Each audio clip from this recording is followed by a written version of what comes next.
Welcome students. In today's class we will be creating a ticket confirmation app which you see on the screen in this fashion. Now in this particular app you got a text box where the people who would like to know about the reservation can enter their name and followed by the ticket number. Now you have a beautiful background here, and then you got an outer layer, and along with that a border and a title, and this will be controlled by JavaScript. So when you click on the submit button, if your ticket name is a valid one, then you would get a message saying that your confirmation is present. On the contrary, if you have not entered your name, or if you try to place in foreign characters and try to submit, then this app would give you a message saying that you have not entered the characters that are accepted. In this case, only letters in the English alphabet is permitted. So this is a ticket confirmation app, and it is a good learning process in designing apps using JavaScript. So in this case, JavaScript will be acting more as a gatekeeper in protecting the app and directing the user to ensure that they are entering only valid characters. Now this is just only one part of the application. In other words, we are not placing in multiple layers of security. So we are just implementing one layer. In this case, only name check is performed. So without any further delay, let us head on to the Visual Studio Code. Now this image which we will be using have to be placed in the CSS folder. So this is the image that I would be using. It's a JPEG extension, and we will be incorporating this. Apart from that, we will start our process. So we need to go to the index file, we place an exclamatory mark there, and we enter tab. The moment we enter tab, we would be getting this boilerplate. So first thing that we need to do is to give a title, and then we will have to link the CSS file. Of course, we have not written the CSS file. After we have completed the main skeleton, we will design the CSS file. So this is going to be style sheet, and type is equal to text/CSS. The link is href is equal to CSS. So we are going to name it as CSS capital T. So that is the folder we are using, /style.css.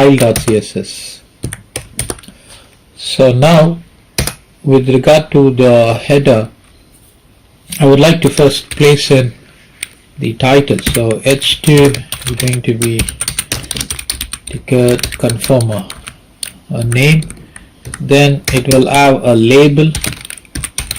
So label, enter your name, and you'll have to give label as label, label, and then input type is equal to text, and ID is name. You can give a placeholder name, right? And then you can give a BR tag,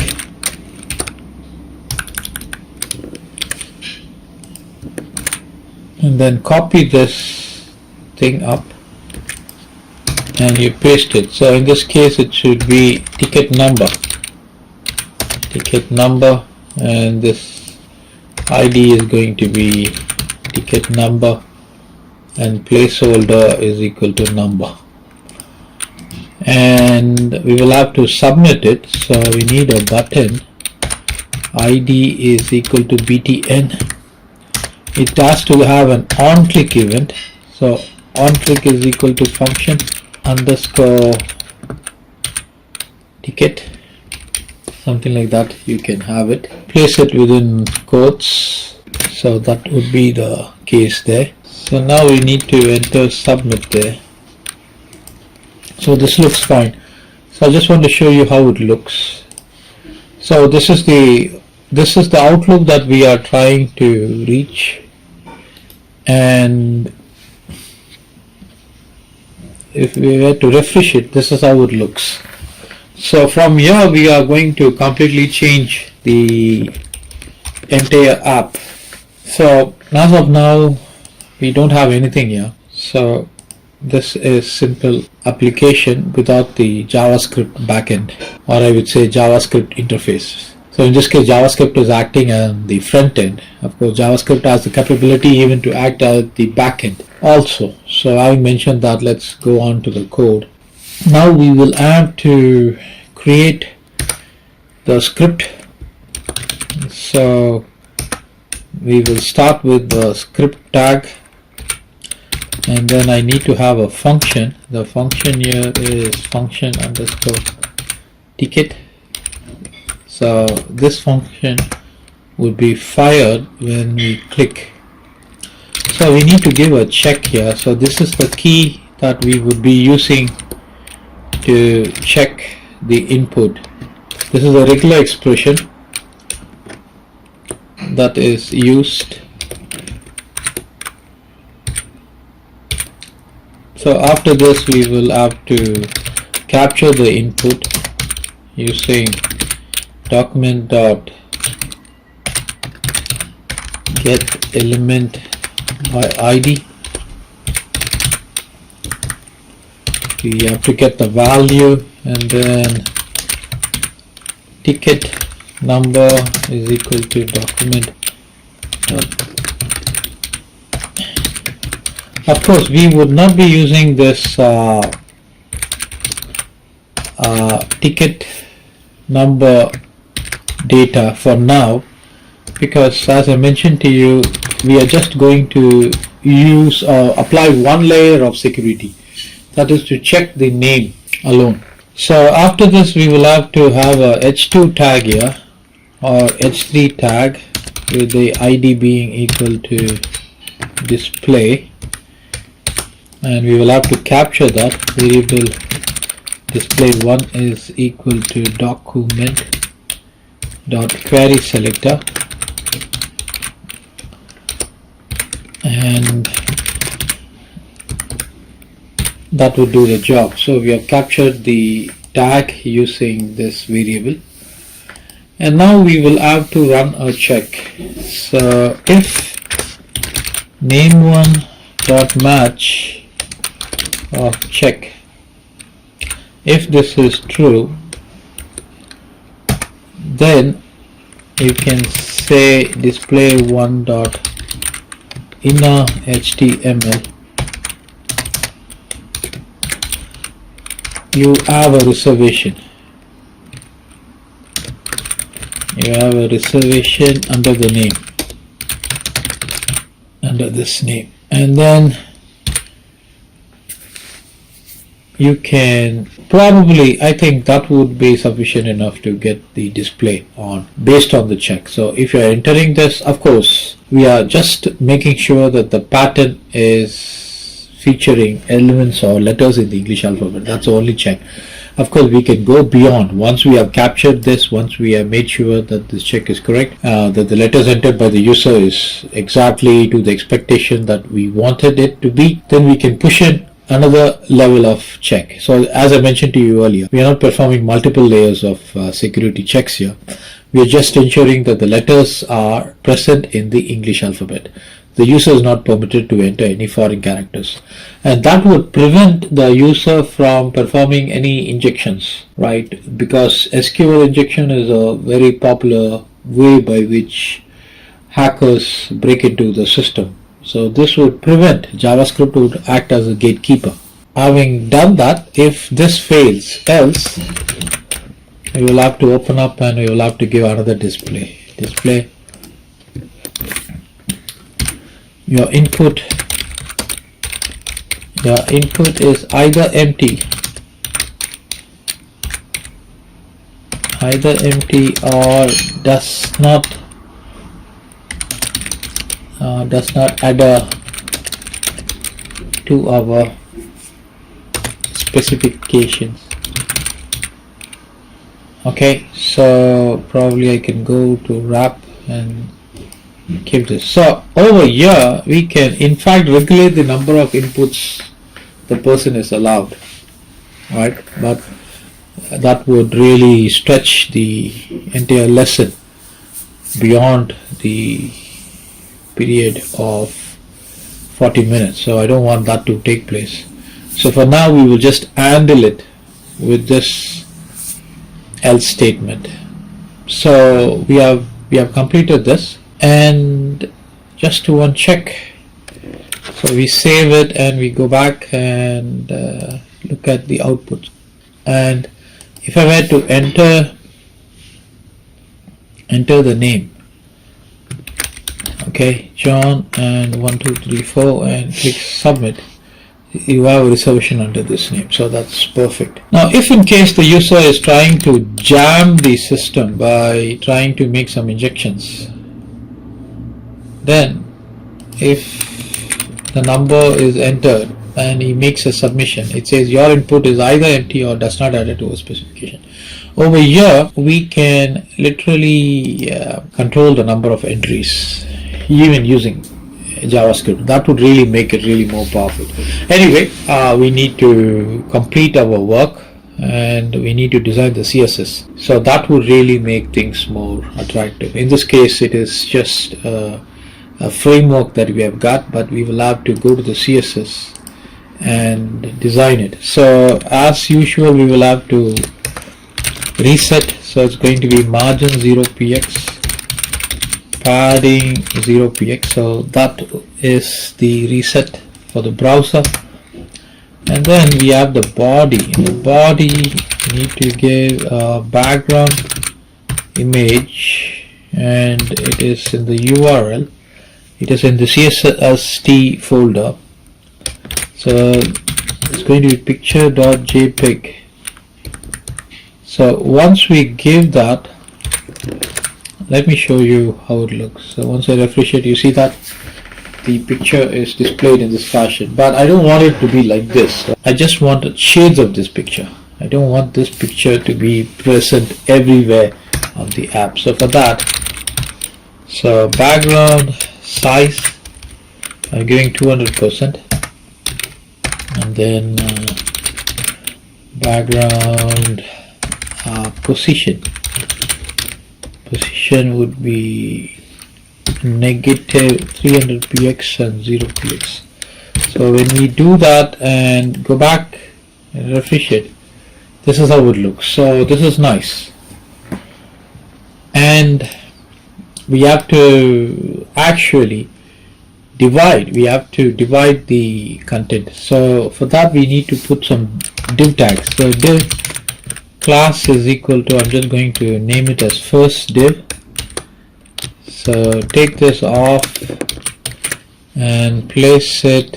You can include the other display over here, and I want to place in one more div.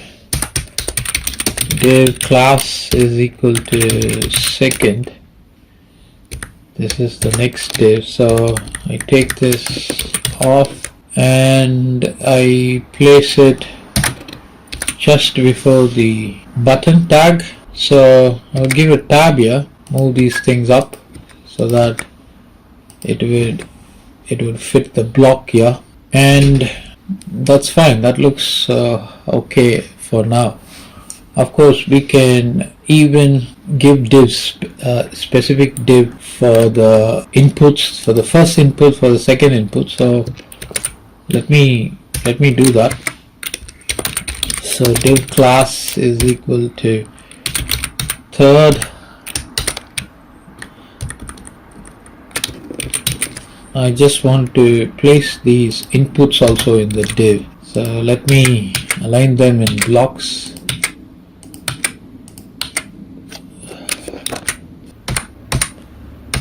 Okay, so one more div class is equal to 4, and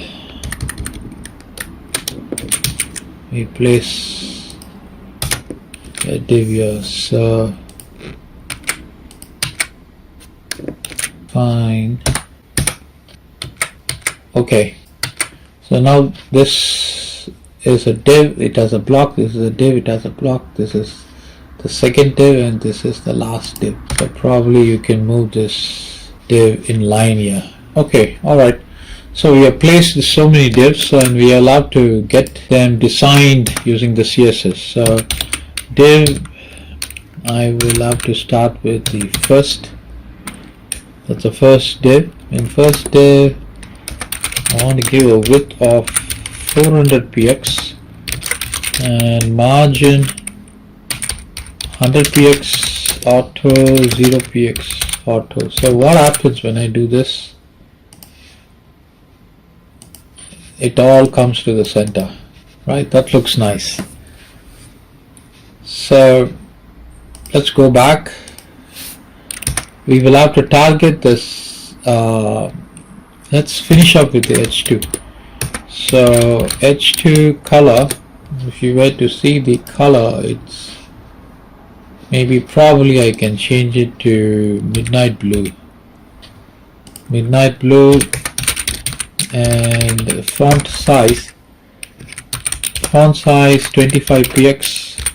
And if you want to transform the text to uppercase, you can do that, but I think that this looks okay. This is fine. So if you wish to move it to the center, you can move it to the center. Text align center, so it goes to the center, right? So if you want, you can push the little bit, you can push it down.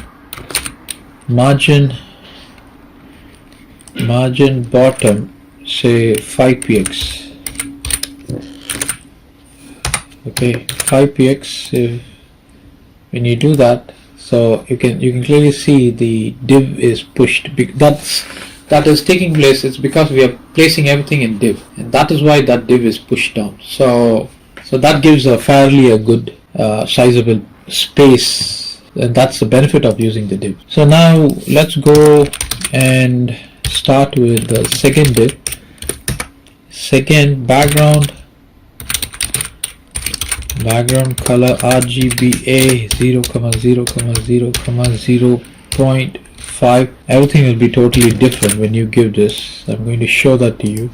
You see that everything is different, and we need to push it. So because of the div, I can't push this up. So I'm going to show you how it is done. So I want to have a border. So border solid.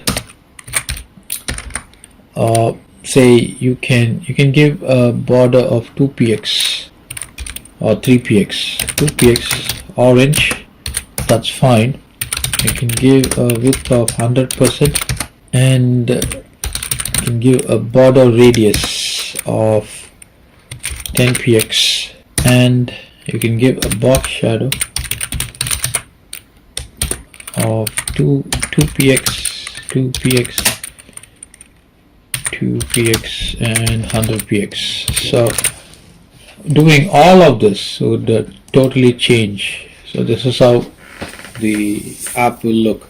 So now you can clearly see that the ticket confirmer has become immersed, so it's become too dark, so we will have to change that. So let me just go up and change it to a little bit light.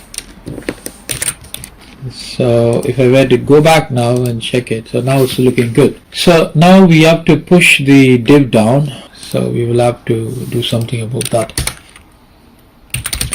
So div third, the margin top, I want to give 5 px, and padding padding is 10px. So let's see what happens to this. So you see that the div is pushed now. Now what I want to do is, you can clearly see the label and the text box. I want a space between the label and the text box, so we need to target that also. So this has an ID, the text box has an ID of name, and I'm going to target that. So first I want to change the label. Okay, so the label, I want the color to be, say, azure color, and that one would, okay, make it like this. Okay, that's fine. So I would also have to move this text box. So before that, what I would do is I would give a padding for the fourth div. So let me just copy. In fact, I don't need to copy. I can simply say div fourth and padding of 10px. I think this padding of 10px will literally will make the entire div move. So you see that. So now I need to keep these two boxes aligned. I want them to be in line. So I need to move this box, the first input box, a little bit out. So that has an ID, right? That ID is name. So you'll have to place a channel there to target that. You can say margin left is 5px. Let's see how much it moves with this 5px. So 5px, so it moves probably another 5, maybe 23 should do the job. I hope so. Like, you know. Okay, that's fine. So this looks neat and clear. We are getting the app in this fashion. Okay, so it looks nice. Okay, so the next thing is that we will have to design this submit button. So I want the button to be pushed down.